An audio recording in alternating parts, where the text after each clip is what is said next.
A lot of independent artists believe they're one good song away from getting paid. One release, one playlist placement, one moment of attention that finally changes everything. And when that moment doesn't turn into income, frustration starts setting in. Because the effort feels real. The time feels real. The sacrifice feels real. But the money doesn't show up. That disconnect is where confusion begins. Streams look like success. Numbers look like progress.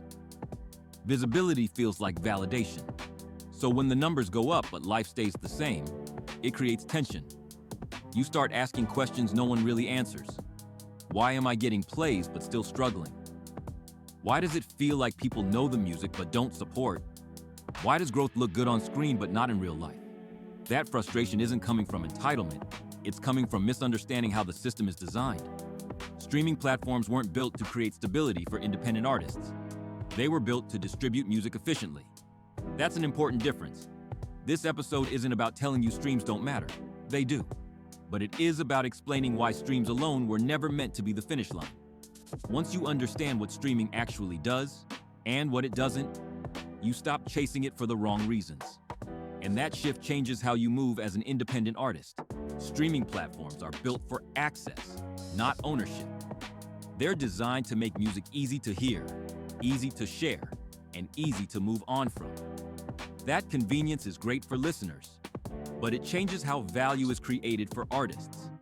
When independent artists see high stream counts, it feels like progress should naturally follow. But the structure behind streaming doesn't reward effort evenly. It rewards scale. That means the system works best for artists who already have massive attention, not the ones still building. For most independent artists, streams function more like exposure than income. A few cents at a time doesn't create stability unless it's paired with volume and strategy. Without understanding this, artists end up chasing numbers that look impressive, but don't actually move the needle. And when those numbers don't translate into money, it feels personal. But it isn't. The system isn't broken. It's just doing exactly what it was designed to do. Once you understand that, you stop expecting streaming to play a role it was never meant to play. Instead of treating streams like a paycheck, you start treating them like a signal.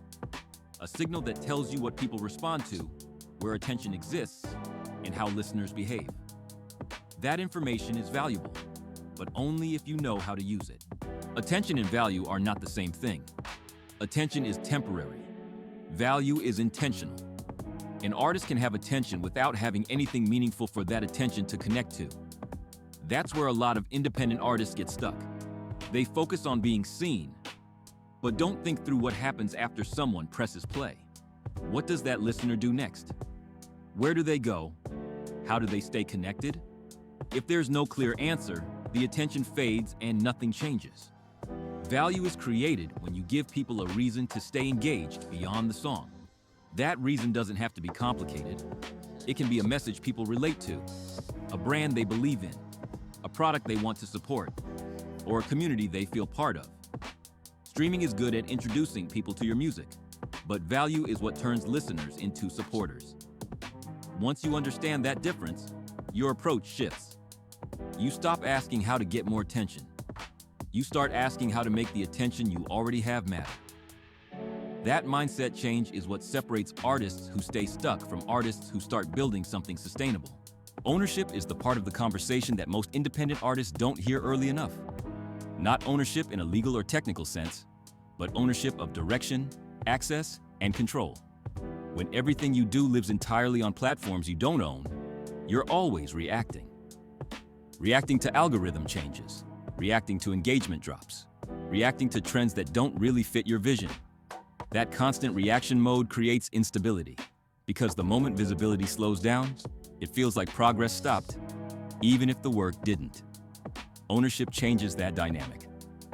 When you have a place people can go outside of a streaming app, you're no longer dependent on one moment of attention.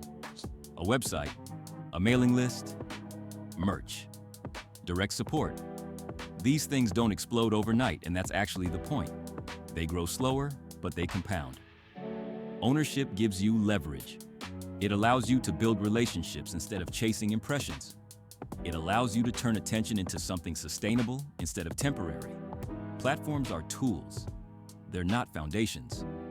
Artists who understand this stop panicking when numbers fluctuate because their entire operation isn't tied to one metric. They're building something that exists whether the algorithm shows love or not. That's where independence starts to feel real. This is something I've had to learn the hard way. For a long time, I equated progress with visibility. If more people were seeing the work, I assumed I was moving forward.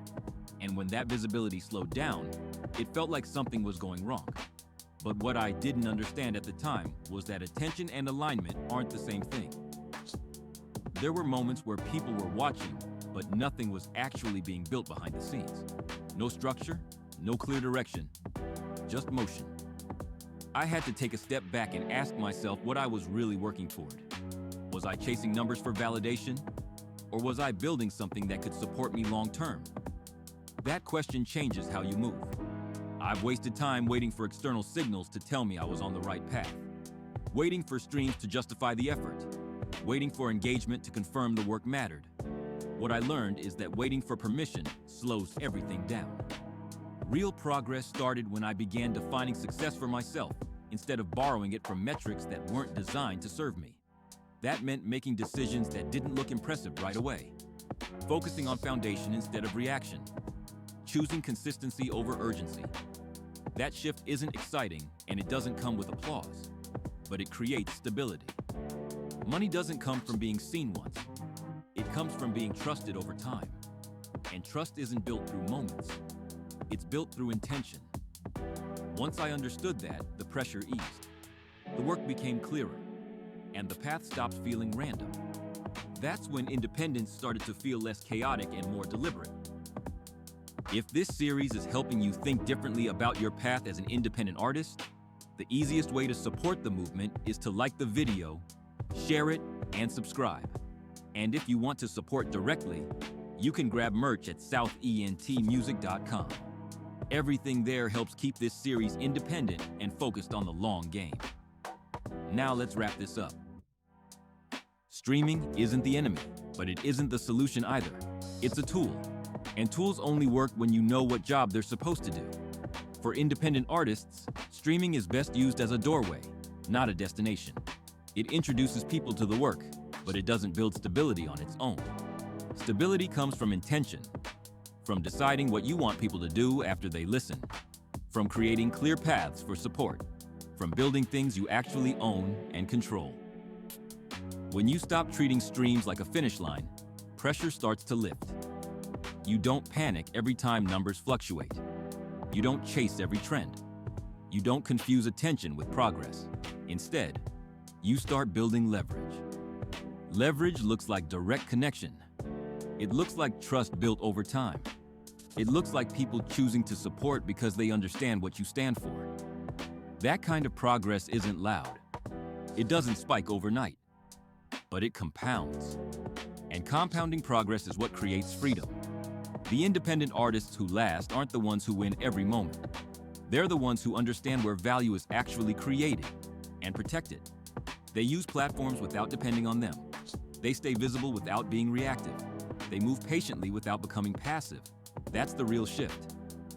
When you understand how money, attention, and ownership actually work together, the path stops feeling confusing. It becomes intentional. And when your moves are intentional, independence stops feeling like a gamble and starts feeling like a strategy. That's the game.